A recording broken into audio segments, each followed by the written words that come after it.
Hi, girl. Se ha ido. Mira, Tito. Go na? Okay. So, magandang hapon po sa inyong lahat. Welcome to this momentous afternoon as we gather here in the beautiful city of Barcelona to celebrate the launch of Melancholy of the Tongue, or Lumbay ng Dila. It is a joy to see such a vibrant community gathered here today to honor literature, language, and the shared Filipino experience. So today is really a momentous event because we're not only crossing two continents, but we are connecting three countries. As we, while we are here in Barcelona, our author is in Manila and our translator is in Japan. So to officially open our program, please welcome the president of Kalayaan Barcelona, Mr. Mark Malapitan, for his welcoming remarks. Mark?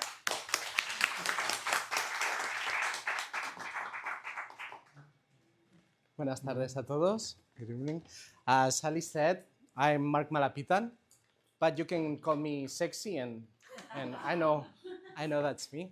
Maraming salamat. Thank you all for coming. So, on behalf of Asociación Kalayaan Cultural Filipina in Catalunya, it is my great pleasure to welcome you all. I would especially like to greet everyone joining us online from the Philippines. Hello. And to all of you watching from Manila and from different parts of our country, thank you. We know it is already late there, and yet you choose to spend your evening with us. Maraming salamat po. We have cameras there and there. Nat ha puesto mucho de la producción, eh? You can tell. Distance separates places, but language keeps people together. Today we are providing that a bridge can exist between Barcelona and the Philippines, not made of steel or concrete, but words, stories, and culture. Many people dream of leaving their country in search of new opportunities. We understand that. But those who choose to stay, to teach, to write, to study, to create, to preserve our languages, and to tell our stories, you are also heroes. Nations are not built only by governments. They are built every day by teachers, writers, artists, students, and readers. Please know that from Barcelona, we see you. We appreciate you, and we believe in you, and we are proud of you. As president of Asociación Kalayaan Cultural Filipina en Catalunya, I want you to know that even though we live thousands of kilometers away, we never stop believing in our people. Our language matters, our story matters, our identity matters.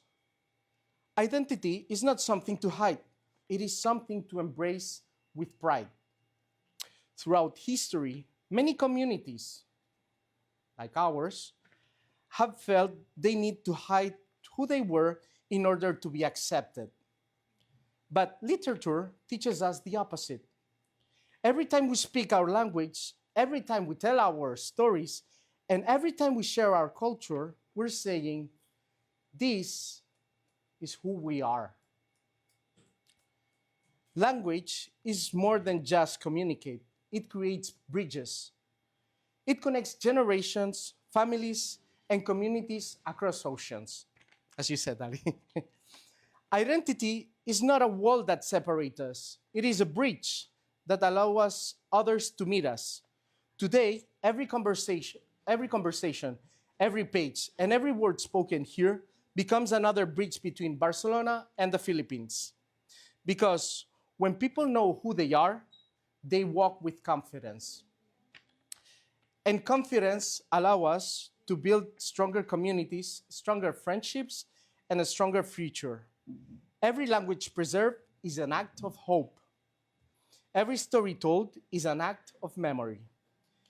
And every generation that knows who they are is stronger than the one before. Never forget, the fights of the Katipunan, the KKK, the revolution of EDSA. This is our people. Sorry, Nat said don't make it political, but this act is also political. Just so you know, preserving our language, our identity is so important, especially for our diaspora. Um, Barcelona holds a very special place in Filipino history. It was here that Dr. Jose Rizal spent some of the last days of freedom, writing and thinking and dreaming of a better future for our nation. Today, we continue building that bridge, not through politics, but through literature. That is why today's event is so meaningful. It reminds us that books travel, ideas travel, and languages travel, and through them, people remain connected. No matter how far apart we may live. To Doctora Genevieve Asenjo, thank you for sharing your voice with Barcelona and for reminding us that literature is one of the most beautiful ways of preserving our identity. And to everyone joining us today, whether here in Barcelona or watching us on the internet, thank you for helping build this bridge with us.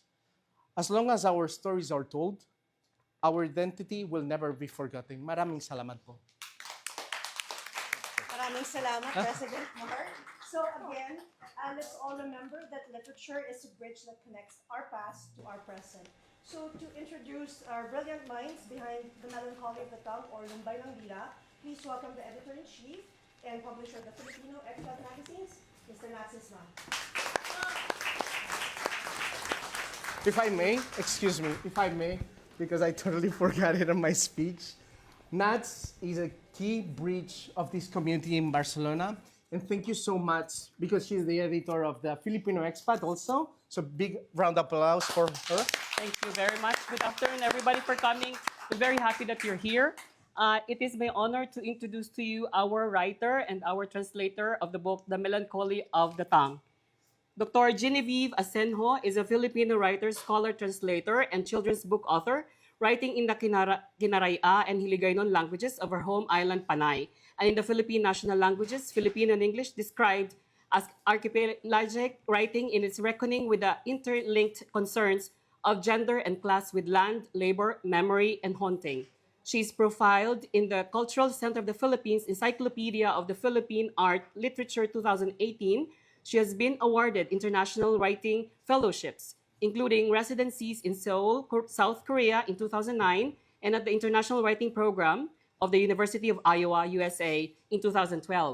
Her 2021 story collection, Ang Itim na Orkidyas ng Isla Boracay, The Black Orchids of Boracay Island, won the Philippine National Book Award for Short Fiction in Filipino. Her 2022 children's book, Ang Buhok nga Naglimpyo Kang Suba, The Hair That Cleansed a River, has been exhibited in Bologna, Italia, and Singapore, and translated into Korean, while her essay collection, Pagkamangha sa Parang Katapusan ng Mundo, Wonder at the Edge of the World, was named one of the best Filipino books of 2025 by Esquire Philippines. Ole. She is a professor at De La Salle University in Manila for more than 2 decades now and holds an active leadership position as an executive council member of the Philippines National Commission for Cultural and Arts National Committee on Literary Arts, NCCA-NCLA. Ladies and gentlemen, Dr. Genevieve Asenjo. The translator of The Melancholy of the Tongue is the author of Hanaw, a historical novel about her hometown of Iligan City. She has a PhD in literature from De La Salle University, Manila, where she's currently part of the teaching faculty. Her short stories, essays, and screenplays have appeared in various local and regional publications in the Philippines. She was a fellow for fiction at the Silliman Writers Workshop in 2009 and the University of the Philippines National Writers Workshop in 2023. Her creative and research interests include visual arts, Mindanao culture and history, and reading pedagogy. She is married with 2 sons. Ladies and gentlemen, the translator of The Melancholy of the Tongue, Dr. Ana Margarita Nunez. Thank you very much for coming again. Thank you, Nats. And now it is my distinct honor to invite the author of Lumbay ng Dila, Melancholy of the Tongue. Ladies and gentlemen, please welcome Dr. Genevieve Asenjo.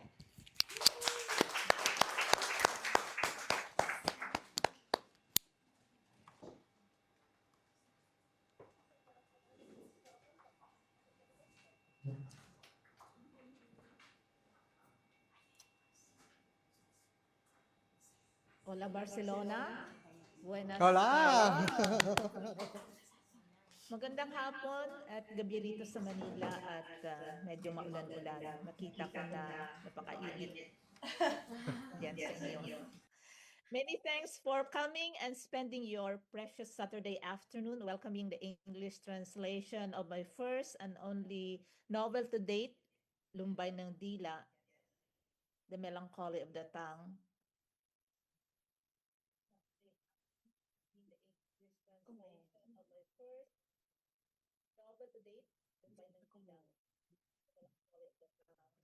Translated by a dear colleague and friend, Ana Margarita Nunez. Thank you as well to our publisher, Fidessa Literary, and to Nats Luna, and to the entire team for bringing us together today. Mga kababayan, maraming salamat. So this is a first time for us and I truly appreciate your presence sa mga kababayan ko sa Antique, dito sa Manila, sa South Korea, sa Singapore, and sa iba pang bahagi ng mundo. Maraming salamat. Kababayan ko sa Antique, dito sa Manila, sa South Korea, sa Singapore.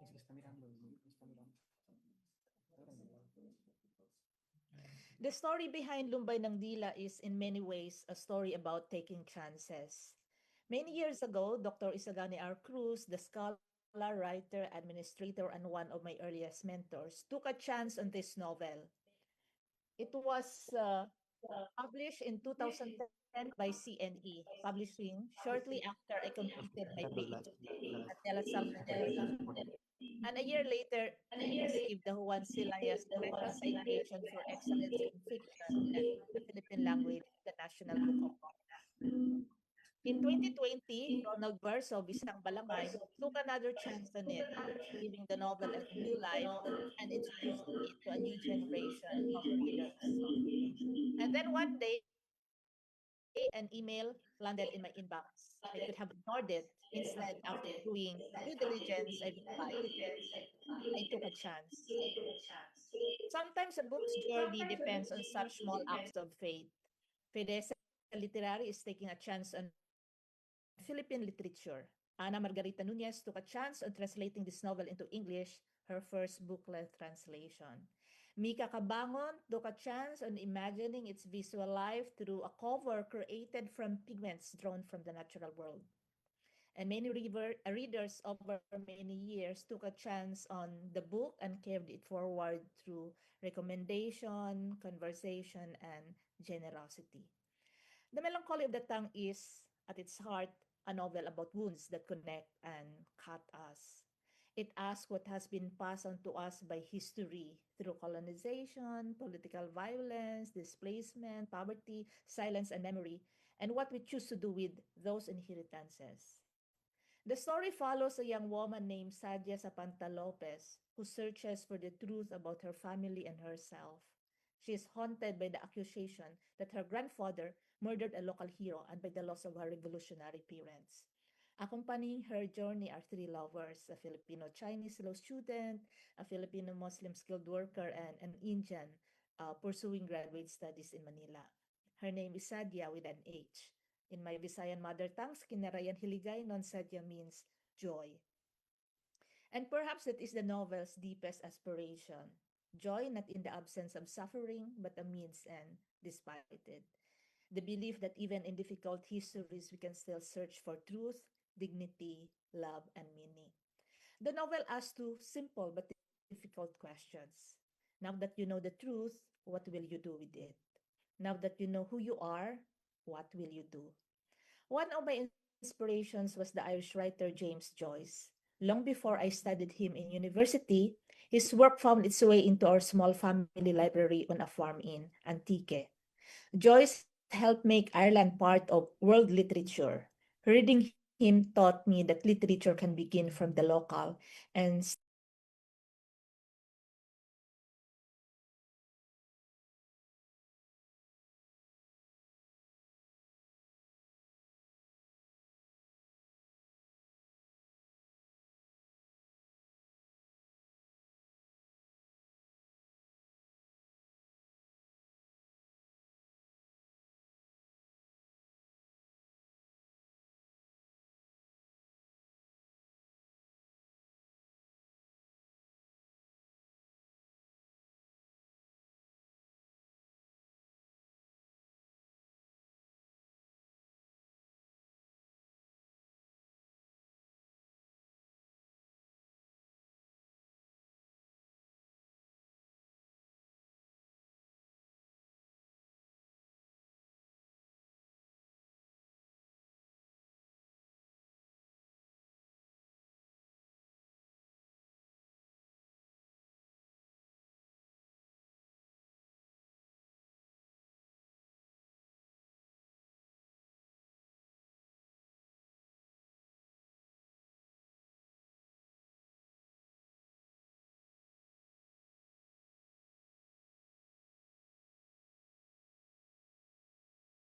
requires a bridge between languages, a voice that carries the soul of the original text.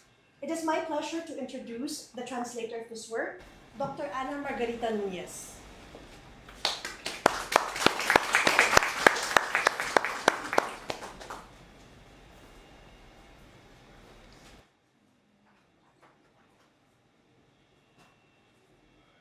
Ahora sí. El micro.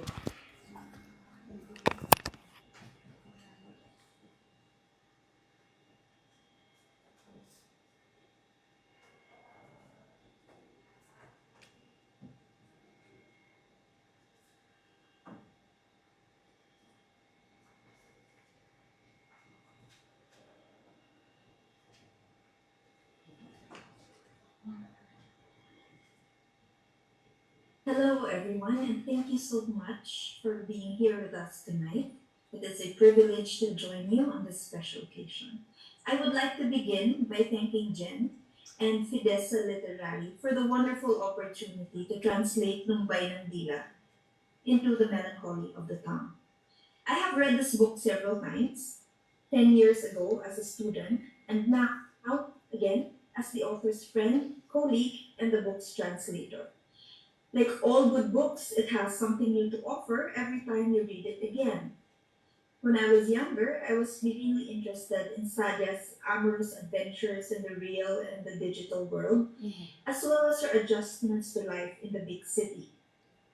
This time around, I was most touched by her search for her mother, her childhood in Barasanan, the historical and mythical lore, and the lovely descriptions of the local landscape and its flora and fauna, the fields, flowers, trees, the mountains, streams, and clouds.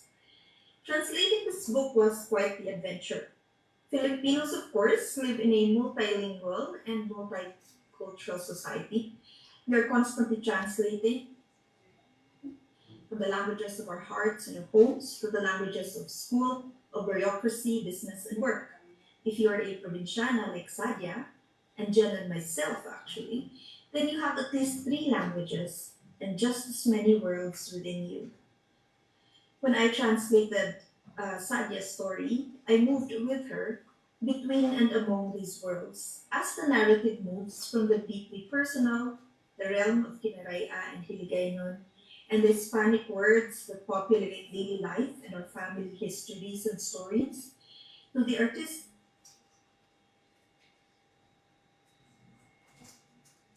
Na-mute si ate. Na-mute.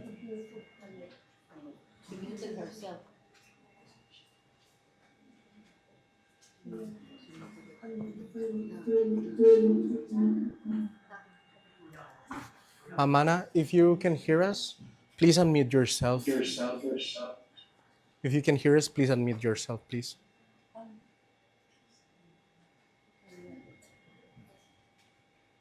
There. Good to go, Ana. Oh, Okay, sorry about that. You got it. Okay, I'll begin again. I'm so sorry.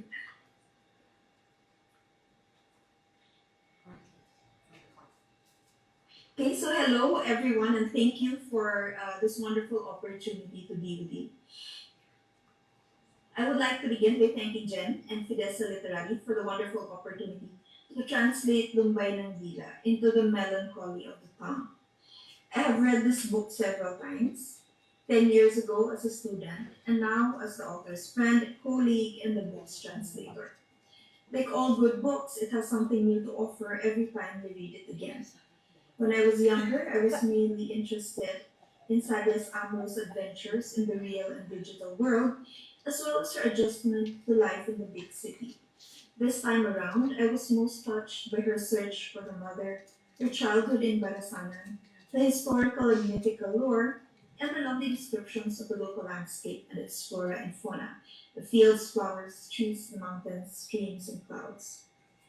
Translating this book was quite the adventure. Filipinos, of course, live in a multilingual and multicultural society. We are constantly translating from the languages of our hearts and homes to the languages of school, of bureaucracy, business, and work. If you're a provinciana like Sadyah, and Jen and myself actually, then you have at least three languages and just as many worlds within you. When I translated Sadyah's story, I moved with her between between and and among among these these worlds, worlds. as the As the narrative narrative moves from the deeply personal, the realm of Kinaray-a and Hiligaynon, and the Hispanic words that populate daily life and our family stories and histories, to the artistic, the political, and the national, the realm of Filipino and, of course, English. I believe that the work of the literary translator in this case was not just to render the language intelligible to a wider audience, but also to invite them into the particular world of the book and the thoughts, emotions, and sensations that it evoked. It also means inviting you, the reader, to encounter the unfamiliar and experience the challenge of grappling with it, followed by the pleasure of discovery. In a practical sense, this often meant a kind of delicate dance between using the English equivalent of a word or keeping the original and providing just enough context to get the point across, a balance between risk and restraint. In the end, I hope you will find that the unfamiliar is not so, that you will also see yourself in Sadyah and feel that we human beings are very much alike after all. Again, thank you for your time, and thank you again to Miss Jen, Anton, Fidessa, Nats, the Filipino Expat magazine, for giving us this opportunity to come together and enjoy this book.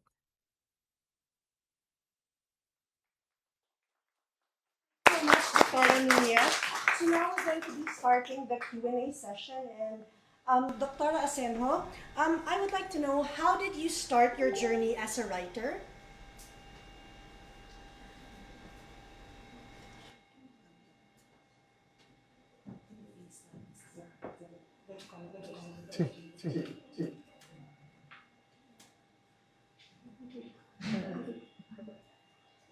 Good afternoon.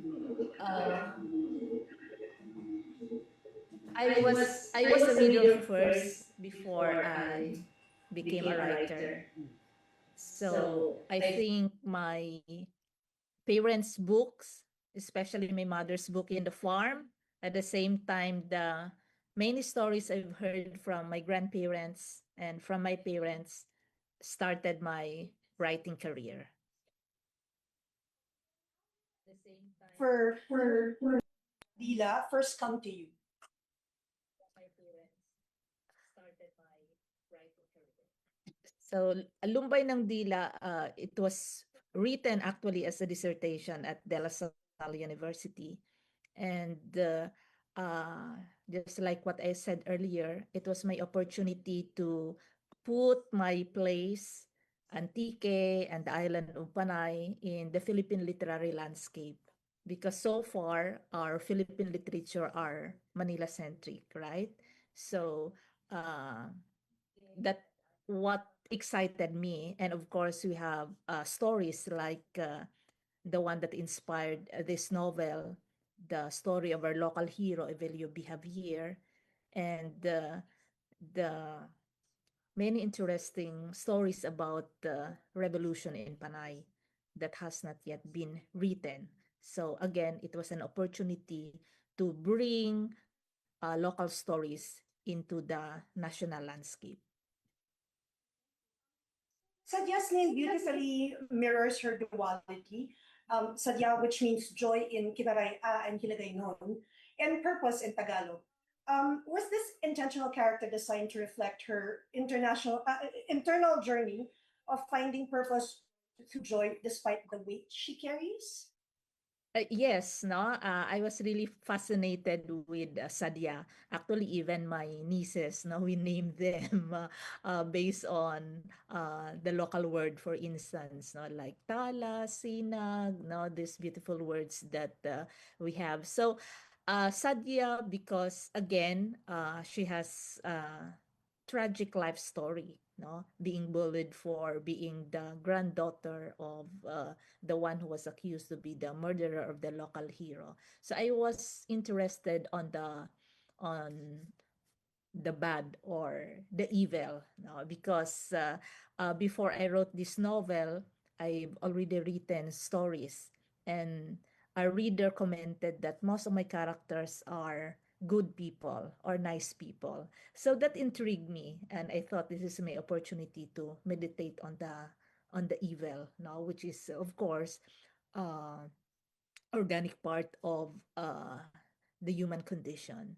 So and again, joy and sadness or loneliness, no, being Filipino in itself means being being lonely and being tragic on one hand, and so that's why I name her Sadyah, no, happy, and thanks to Nats, no, for uh, reminding me of its Tagalog meaning purpose.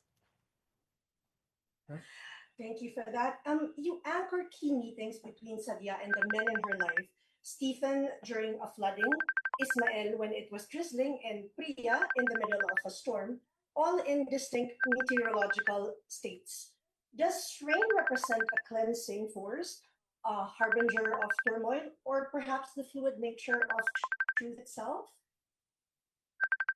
Okay, no, so that's very interesting because when I was writing the novel, it was not my intention to have those meanings. No, primarily, I think because weather, rain, no, flooding, they are organic part of our life as Filipinos being in the tropics. And it was interesting that, of course, no, they have shaped the circumstance or the events that transpired in the novel. For instance, scenes between Sadyah and Stephen, no, uh, Sadyah,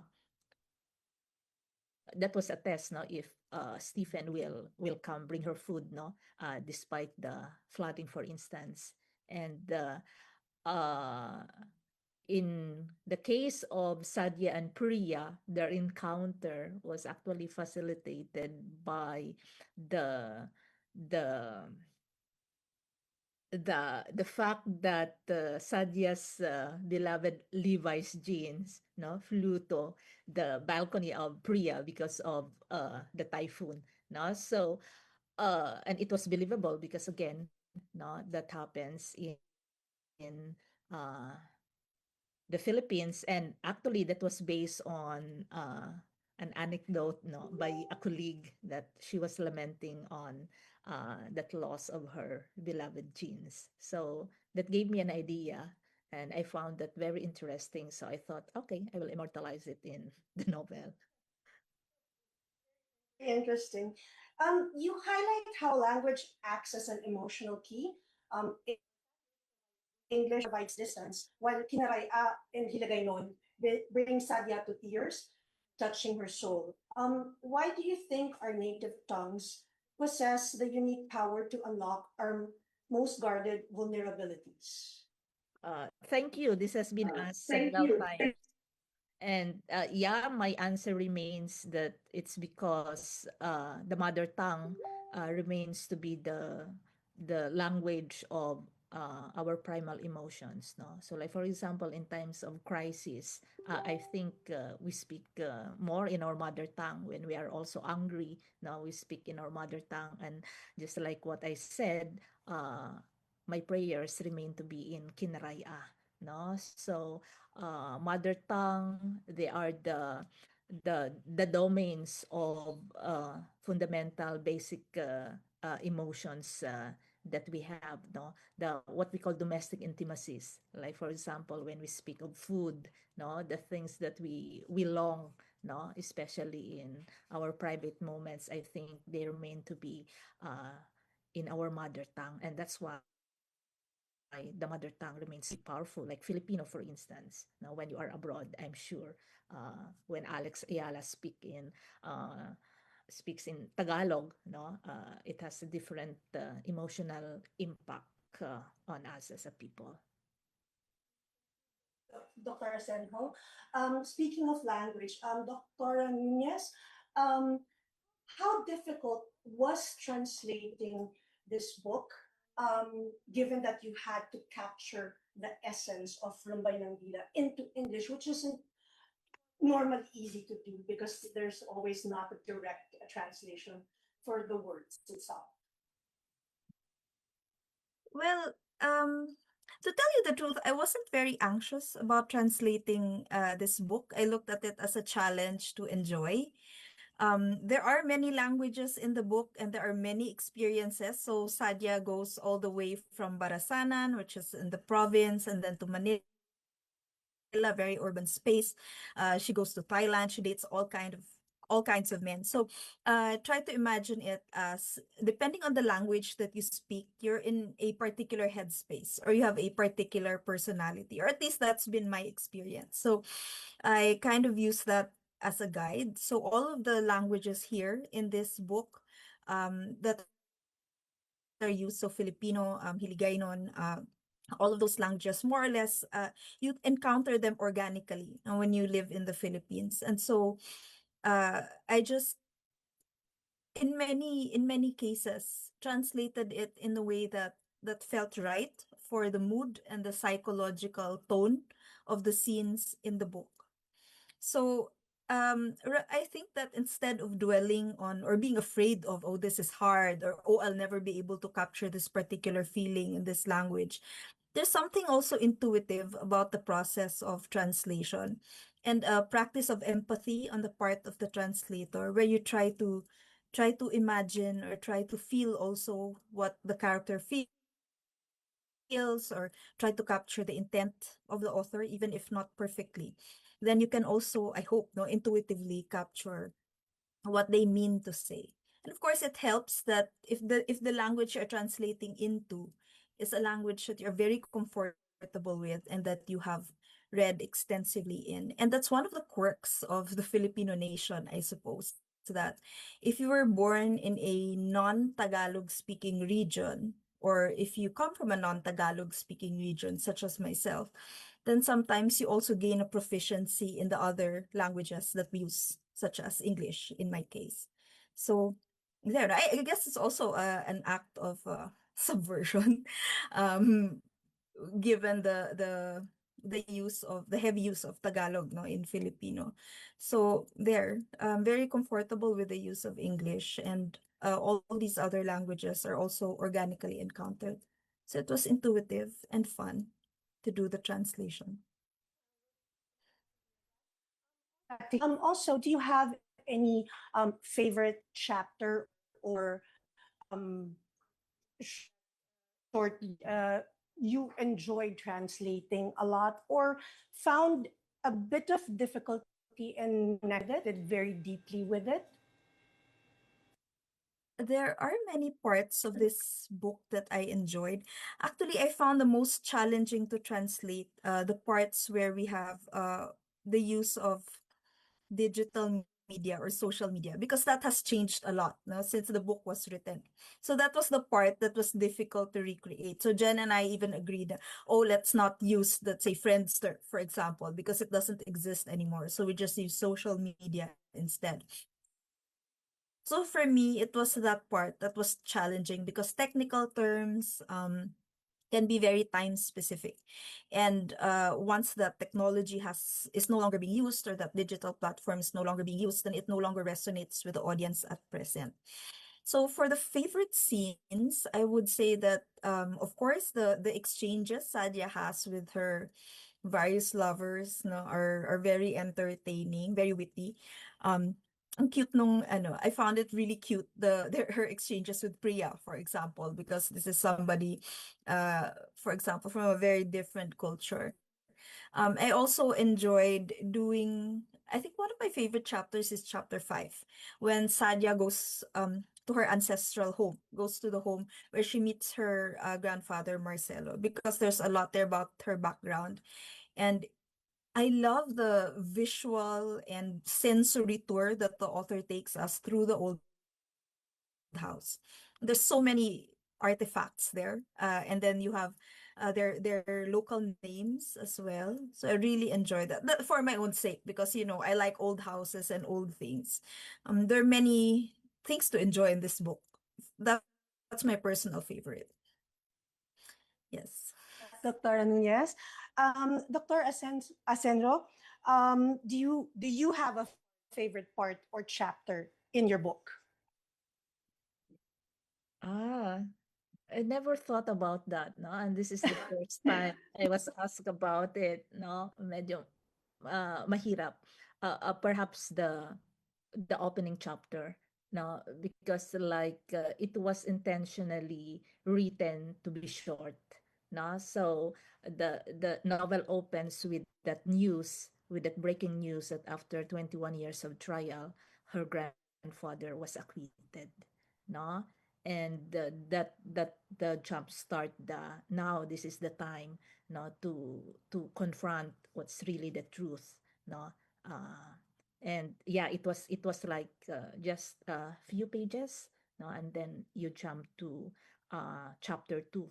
The whole novel is written started with her name is Sadyah Sapanta Lopez, no. So in Filipino, siya si Sadyah Sapanta Lopez. So when I was writing that, I was really hearing, no, or listening to that beat in my mind that siya si Sadyah. Actually, it started as first person point of view. Ako si Sadyah Sapanta Lopez. And I was obsessed to make it just a dozen of chapters. No, so 12 chapters.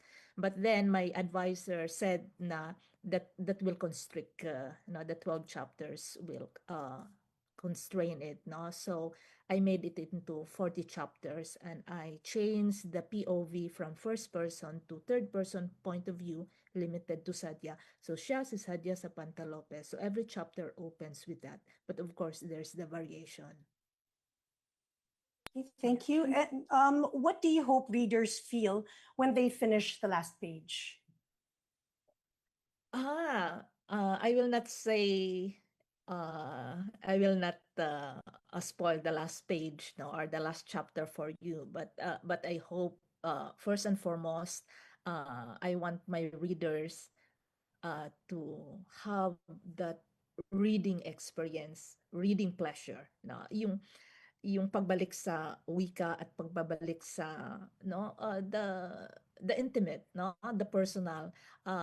What I meant is that when we speak of politics, when we speak of history, these are big, no, concepts and could be abstract, but this novel tries to bring that in a very intimate level, no. And so that explains why the novel was designed to be romantic, no, to be sexy, at the same time historical and political, no. That was really the intent, no. And of course, for you to enjoy the language, no. And I'm really happy with the excellent translation done by Ana, no. The lyricism of the original was really carried over into the English. So you are reading this English, which is a sophisticated English, no, Ana's competence, but at the same time, very Filipino, where Kinaray-a, Hiligaynon, and Tagalog and Spanish, no, are organic and comes in harmony, no. So yeah, first and foremost, to have that pleasure, no, in reading, and yeah, have that sense of pride again and again, no, that we are great people, we are very talented, no. So especially for our readers in the diaspora, no. So to enjoy and have pride. Thank you. Okay. Okay. Now we're going to be opening the Q&A to our viewers and our guests here right now. And we're starting with Pearl Asenjo, who is asking, who is your bias for Sadyah? What? Uh, She's my youngest sister. So next next question. does anyone here have Thank you to my family for the 101 support, and to my kabarangay, the whole Barasanan, I think, is here. Thank you very much.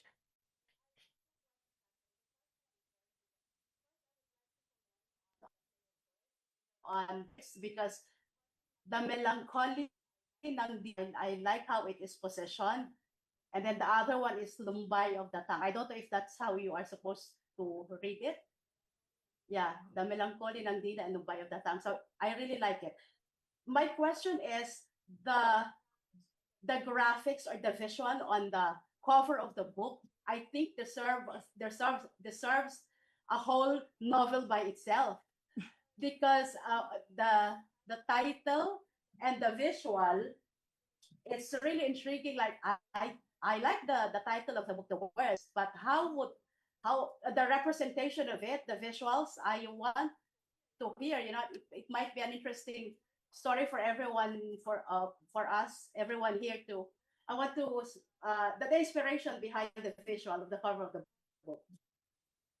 Okay, thank you, thank you. I'm so happy to hear that, ma'am. Thank you. No, the feedback from our kababayan on the art cover, and I'm very happy and proud to introduce no Mika Kabangon. Mika, are you there? Somewhere there? And of course, Poy of Isang Balangay, Ronald Verso. So Mika Kabangon, I'm so happy no to introduce to you mga kababayan.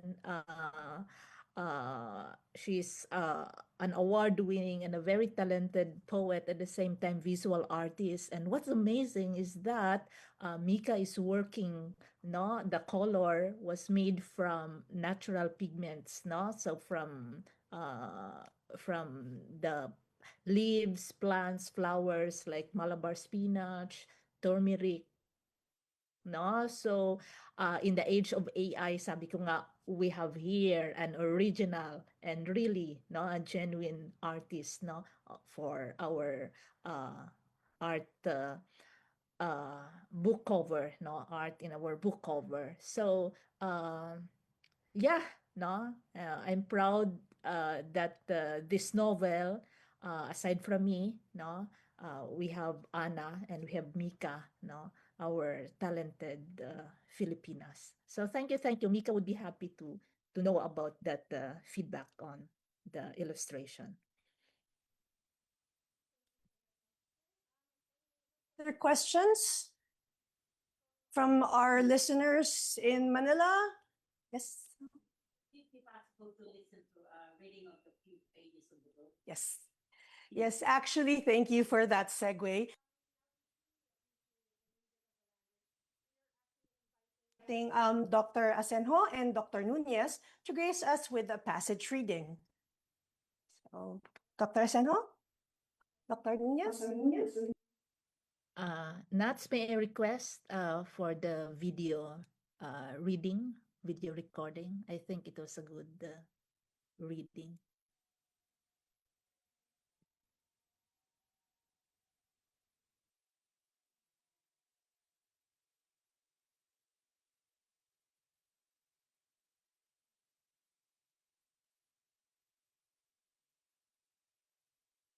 Lumbay ng Dila was written as my dissertation at De La Salle University. My mentor was the late national artist for literature Cirilo F. Bautista, whose rigor and faith in language shape and sustain the writing of this novel from 2005 to 2008. I was 29. Yet, babasa ako mula sa original na Lumbay ng Dila, 289. Higit na nagugustuhan niya ang kanyang puso ngayon. Hindi na lamang ito matapang kundi mapanatag. Higit na mapagkatiwalaan. Ngunit ayaw niyang ibalita ito kay Priya, tulad na ayaw pa niyang ikwento ang tungkol sa kanila ng lalaking ito kay Nene. May dangal sa pagsasarili ng pinakamarugdob na damdamin, tulad ng pananalig at paggalang sa pagpapatunay na ibibigay ng panahon. Katulad ng balita ngayon, nagpapawalang sala sa kanyang lolo Marcelo, sa kanilang buong pamilya. Katulad sa hindi na niya maipagpapaliban ang pakikipagtagpo sa kanyang ina. Pagdating ng panahong ito, katulad ng pagdating nito ngayon sa kanya, siya mismo ang magbibigay ng singsing kay Priya. Sakaling tatanggihan ito ng binata, iyon lamang at tatapusin niya ang kanyang nobela. Matanda na siyang bangtay.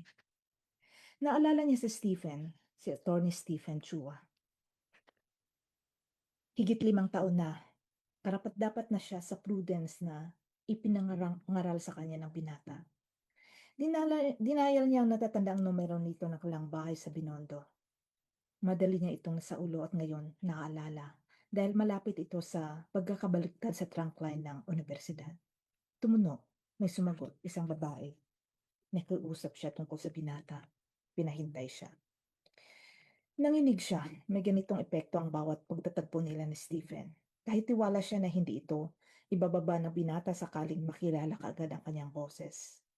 May kwento pa ito na hindi narinig sa kanya. Sakali mang hindi na interesado ang binata, alam niyang magiging ginoo pa rin ito. Dahil si Stephen ang tipo ng lalaki na naniniwala sa kanyang sarili bilang sadyang kagalang-galang at nais at mas magaling kaysa karamihan. Narinig niya ang papalapit na hakbang, ang pag-angat ng telepono. Nagkumustahan sila, may pag-iingat, mahiyaan. Hanggang sa ikinuwento niya na nasa barasanan siya ngayon at kaninang umaga, kalalapag lang ni Nene ng kanyang almusal na piniritong danggit, sinugbang talong at nilagang itlog, umaaso-aso ang kanin na sinanduming, nagbubrew sa French press ng Starbucks ang baon niyang house blend, nagda-download ang Multiply, ang horoscope, ang YouTube at biglang umulan. Parang nag-uunahang hakbang ng mga pasahero sa LRT at MRT ang pagpatak nito sa bubungan.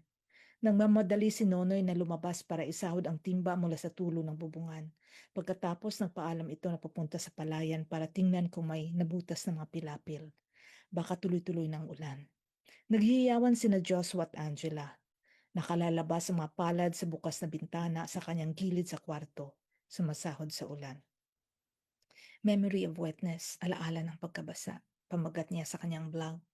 Isang tubig ang alaala na humahagono sa tamang panahon, katulad ngayong umuulan, at gusto kong maniwala sa muling pagkaluntian ng bukid. Ngunit hindi niya na ipagpatuloy ang linyang ito. Humahangos na bumalik si Nonoy. Buksi ang radyo, sigaw nito, buksi ang radyo. Makinig sa bombo. Narinig nito mula sa banggirahan ng kapitbahay ang pag-anonsyo ng anchorman ng bombo sa breaking news na kaagad nag-flash sa kanyang cellphone. Former Antique Assemblyman Marcelon Lopez, acquitted after 21 years of trial. If I can help, sabihin mo lang, itong sagot ni Stephen. May balita na nasa Manila si Teresa. Worst case scenario, nakabilanggo siya. Na naman, gusto ko na siyang makita, Steph. Baka may mapagtanungan ka. Imposible na hindi mababalita dahil high profile siya. Dating commander, di ba? At kasama rin siya sa massacre na yon. Pero ang dami namang hindi nababalita, di ba? Buti nga sana kung hindi siya nakabilanggo uli. Basta, malakas ang kutob ko na buhay pa siya. Buhay pa, Steph. In case kailangan ko ng abogado, ikaw ang kukunin ko, ha? Tumawa ang binata. Para bang namamangha sa tiwala nito sa kanya. Dahil bata pa siya, wala pang sapat na sa nakaranasan. Gayunman tila buong tiwala ng dalaga sa kabila ng lahat. Napatawa rin si Sadyah, yun bang parang, oo naman, ang galing mo saka dahil ex-lovers tayo. Nagkita na kayo ng lolo mo? Baka may alam siya. Mula sa bilangguan? Malay mo, marami pa rin tauhan yun, di ba? Tingnan mo, na-acquit nga. Gusto kong makita muna si Teresa bago siya. Bakit? Na-acquit na siya. Vindicated. You don't trust the law? Gusto kong marinig ang version ni Teresa. Siya ang nasa action ng gabing yon. Most of the time, gusto nating malaman kung ano nga bang nangyari, ano nga bang totoo, only to be disappointed, hanggang mag-give up tayo sa tao who always happen to be a loved one. Ganon din sa cause. Wow, napaka-profound naman. I want to talk to you, Steph. Brilliant mo talaga. I will not be surprised if someday nasa Congress ka na o sa Senate. Huwag kang pakukurap, ha? Natawa ang binata. Plano ko magpa-photocopy ng decision ng korte. Wala namang problema doon, di ba? It's a public document. I'll be back in Manila soon. Pwede pa kaya tayo magkita, Steph? I mean, as a friend. Friend lang talaga. Or client if you want it that way. Pero pro bono muna. Natawa uli ang binata. Nakikita ni Sadyah ang paniningkit ng mga mata nito. I'm busy. Busy ka naman palagi Ever since, walang katapusan yan. Andyan ka na naman. May girlfriend na ako. Ako rin. Lesbian ka na. Ano ka ba? Natawa si Sadyah. Nagkatawanan sila. I'm soon to be engaged. That's good. Kaya I'm sure now myself, maghubad ka man sa harap ko. Talaga? Oo. What really happened? Di mo na ako kinontak after that. Katahimikan. Kaya I want to see you. Let's have coffee. For closure. Katahimikan. Wala pa rin ba? Napatawad ko ng sarili ko, napatawad na kita. Matagal na, marami nang nangyari. So bakit magkikita pa tayo? So bakit tinatanong mo yun? Bakit gusto mo rin malaman ang katotohanan? Alauna na. Sabihin niya kay Nonoy na maglitson sila ng manok para sa hapunan. Napalunok siya ng laway sa pag-iisip na sinasawsaw ito sa tuyo at kalamansi. O di kaya sa sinamak.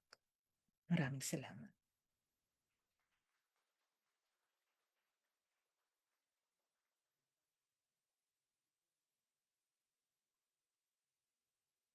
The Melancholy of the Tongue, a poem from Sadyah Zapanta Lopez.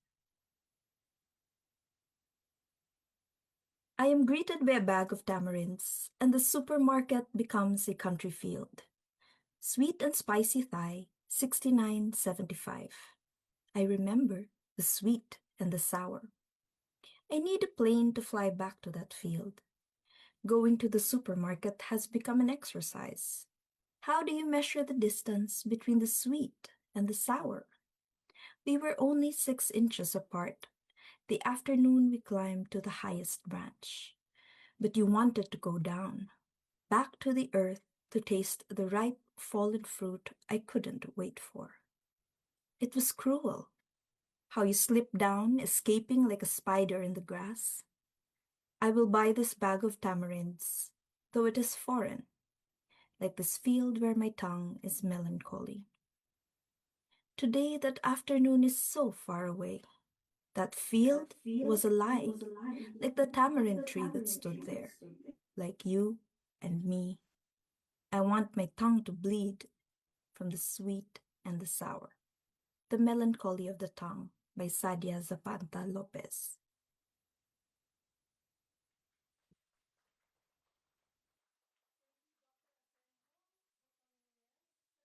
Powerful reading. Literature and music are both languages of soul. We are privileged to have with us today a world-class talent. Please welcome tenor Romel Alojado for an interlude of the classic Dandansoy.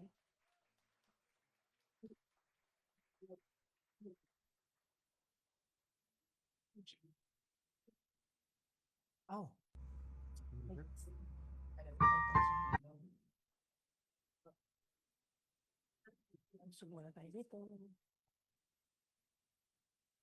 Got it.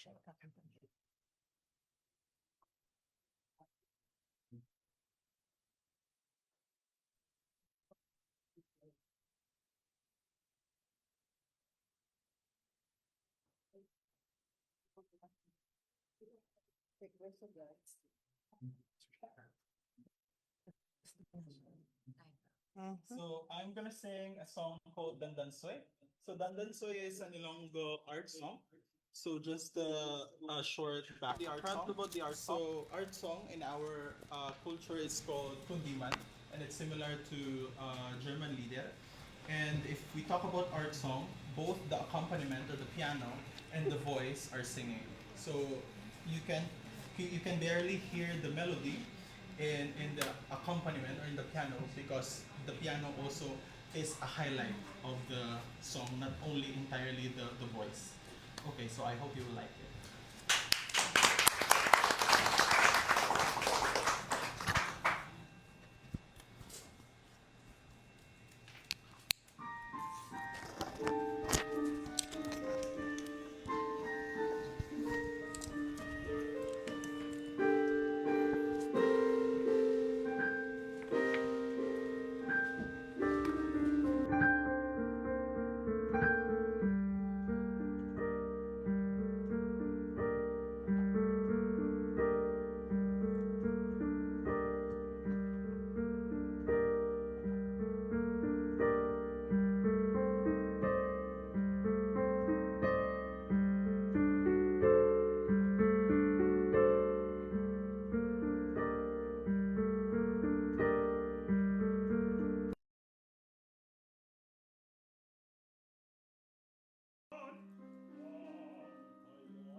Thank you so much, Romel. That was truly moving. At this time, I would like to invite some of our distinguished guests to join us to share their own readings of selected passages from the book. So may we invite Maggie Zabala and Dr. Liz Soliday-Nawi, and they will be joined by Dr. Asenjo and Dr. Nunez.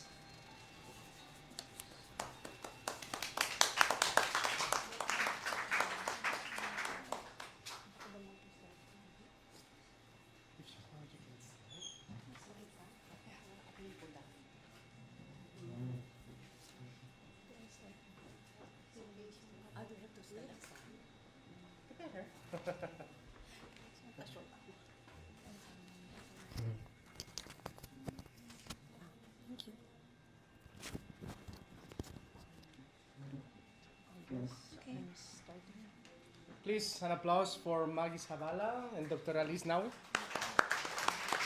Please stand here in front of the camera. Dito sa side lang ako rin narito.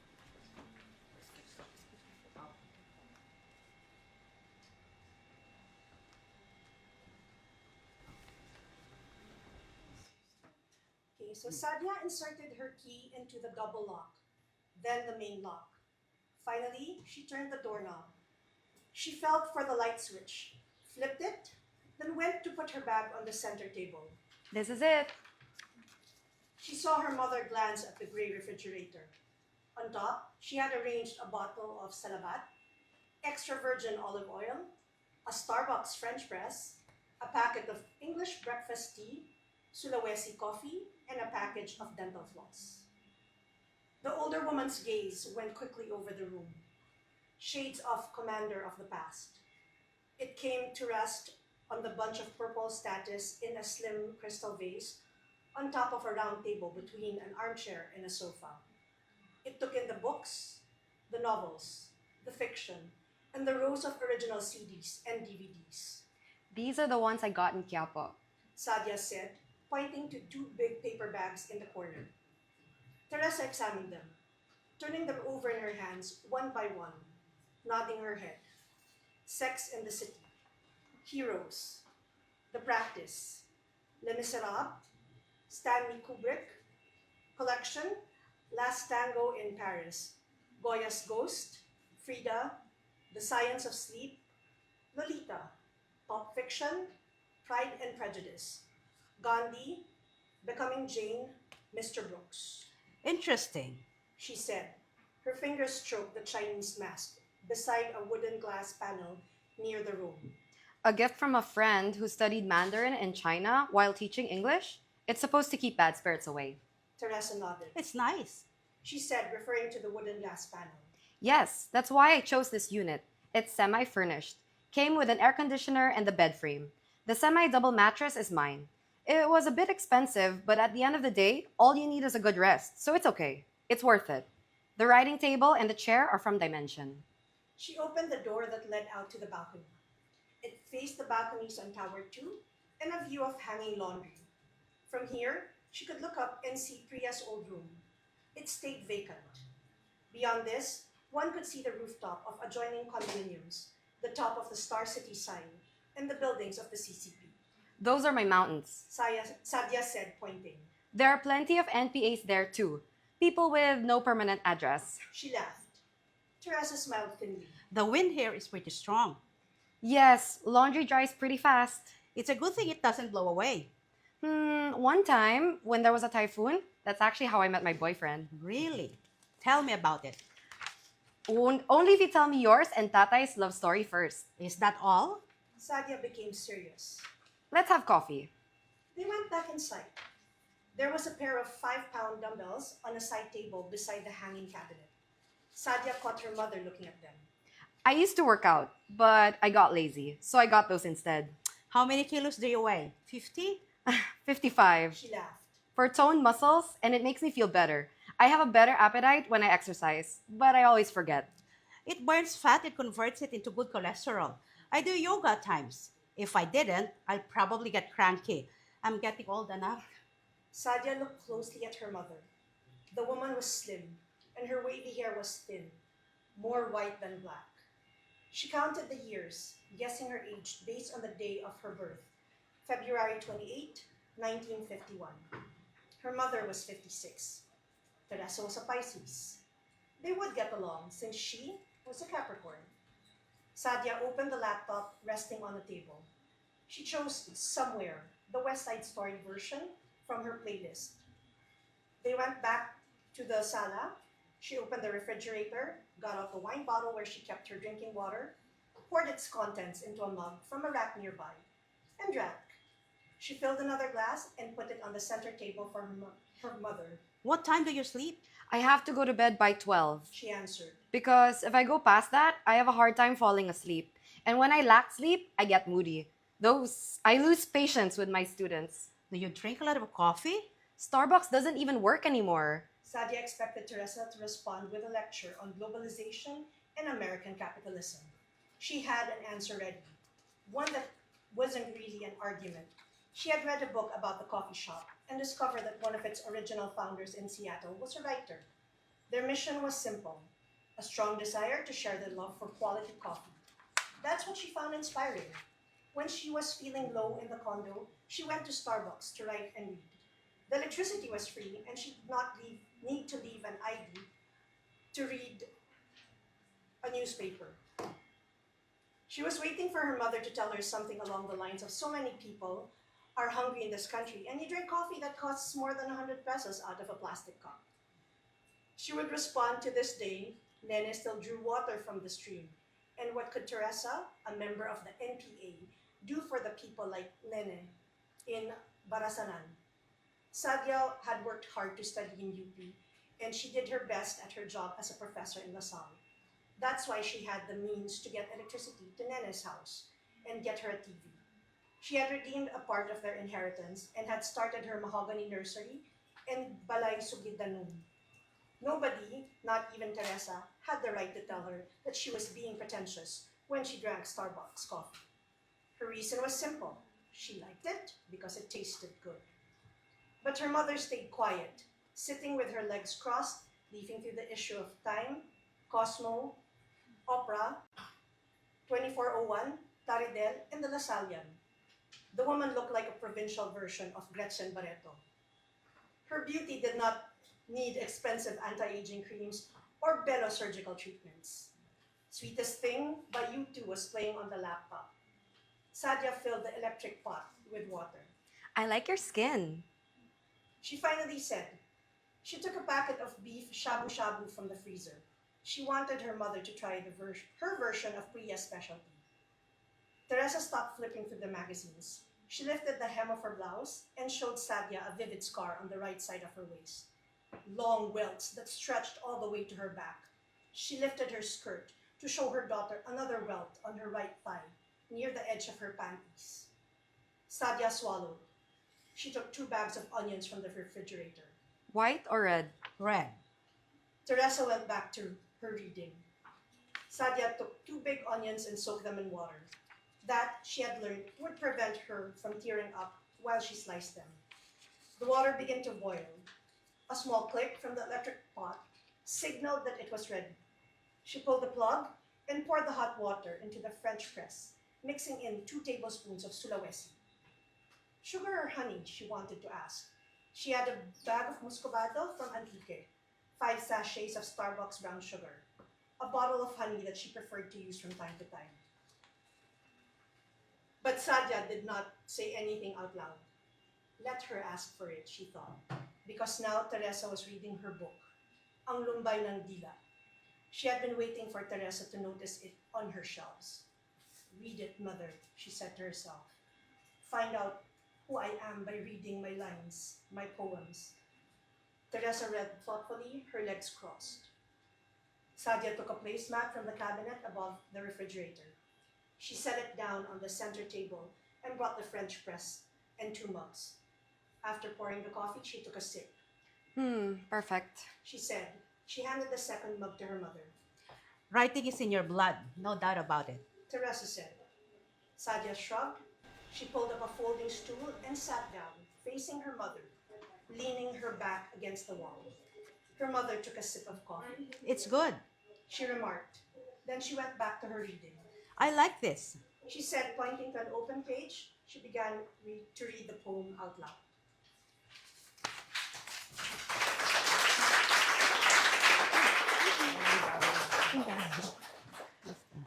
Okay, so to continue this journey, we invite tenor Romel Alojado back to the stage for performance of the Ilonggo song Luha.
tremendous performance. Thank you again, Romel. So as we draw our formal program to a close, we would like to share a special message from the publisher of Fidessa Literary. On behalf of Fidessa good evening, everyone. On behalf of Fidessa Literary, I would like to thank you for being here for the launch of The Melancholy of the Tongue by Genevieve, translated into English by Ana. My name is Susanna, and I'm the owner of Fidessa Literary. First, please accept my apologies for not being able to be with you today, either in person or online. We are still a small press with large ambitions, and sometimes that means we cannot be everywhere we would like to be. Today, you'll hear only my voice, but I hope that in the future we will have the chance to shake hands in person. For this launch, we placed our full trust in Ned and his team, and we are deeply grateful to them for representing us today. Thank you, Ned, and thank you to everyone who helped make this gathering possible. This is a very special moment for Fidessa Literary. It is not only the launch of a remarkable book, it is also our first Filipino launch. We are proud of this step, proud but also aware that it is only a beginning. For us, this publication is part of something larger, an ongoing effort to help bring Filipino literature to a wider international readership. We believe these voices deserve to travel. They deserve to cross borders, to enter new languages, and to find readers far beyond the place where they were first written. This year, we are also looking forward to publishing books by Ned and Rio Alma. And for next year, we are close to signing 3 new important works. Step by step, book by book, we hope to help create more pathways for Filipino authors internationally. But tonight, the attention should not be on us as a publisher. Tonight, it belongs first to Genevieve. Genevieve has given us The Melancholy of the Tongue, a work of depth, feeling, and literary courage.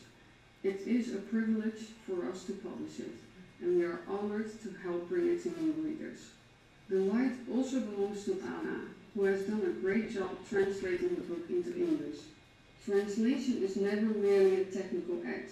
It is an act of listening, interpretation, sensitivity, and care. Ana has carried the spirit of this work into another language with great skill. We would also like to thank Ronald of Balangay for his help, guidance, and support. His role has been invaluable in helping this project take shape. And of course, we thank Maya for the beautiful artwork on the cover, which gives the book such a powerful and memorable visual presence. A book is never made by one person alone. It is the result of many hands, many conversations, and much invisible work. Tonight, we are proud to see all of that work come together. We hope The Melancholy of the Tongue will reach many readers. We hope it will open the door for even more Filipino literature to be read internationally. And we hope that this gathering and the presence of translated Filipino literature among the diaspora can serve as an invitation to more publishers, both in the Philippines and abroad, to see this as a path worth pursuing. So, we would also like to ask something of you as this book's first audience. Please spread the word. Not simply for our sales, but for the future of these books, for the future of Filipino authors, for the possibility that more writers may receive opportunities like this one, and that more stories may travel beyond the borders of language and geography. Filipino literature deserves translation. It deserves international reach. But for that to happen, it needs readers who believe in it, speak about it, share it, and support it. Because supporting literature is never only about buying books. It's about supporting history, culture, memory, language, and love. Thank you again for being here, for listening, and for helping us celebrate Genevieve, Ana, and this beautiful book. So thank you so much, Ms. Suzanne Verbruggen. We would like to thank everyone who made this launch possible, our organizers, Kalayaan Barcelona, the Philippines Club, Mark Malapitan, the Filipino Expat Magazine, Nat Sisma, Fidessa Literary, Anton Quajital, our guest performer, Romel Alojado, and we would also like to mention the designer of the cover of the book, Mika Cabangon. We are also very, very grateful for the virtual presence of Dr. Ana Margarita Nunez and of course, our beloved author, Dr. Genevieve Asenjo. And most importantly, for all of you, whether you are here physically or online, for being here. So thank you very much, everyone. So we'd also like to inform everybody that we have a list of your names with us, and you will all receive a copy of Ang Lumbay ng Dila, The Melancholy of the Tongue, next week from Nats Sisma of the Filipino Expat Magazine. So let's thank Nats. Thank you, Nats. So again, thank you very much for your time. And it's time to continue our conversation over some light refreshments. So we can move to the other room for some light pika-pika. Thank you once again for your presence. And let's continue to celebrate the beauty. Thank you so much, Dr. Asenjo and Dr. Nunez. Thank you. Oh, photo.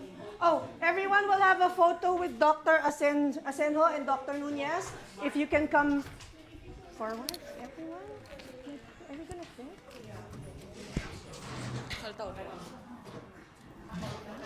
Okay.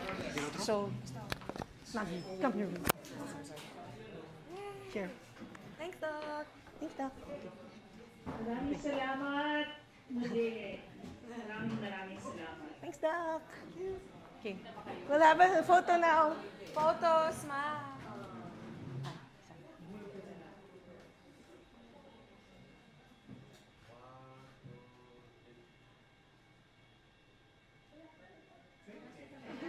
Okay, thank you so much. Okay, sorry. One more. Okay. Okay, thank you, Doc.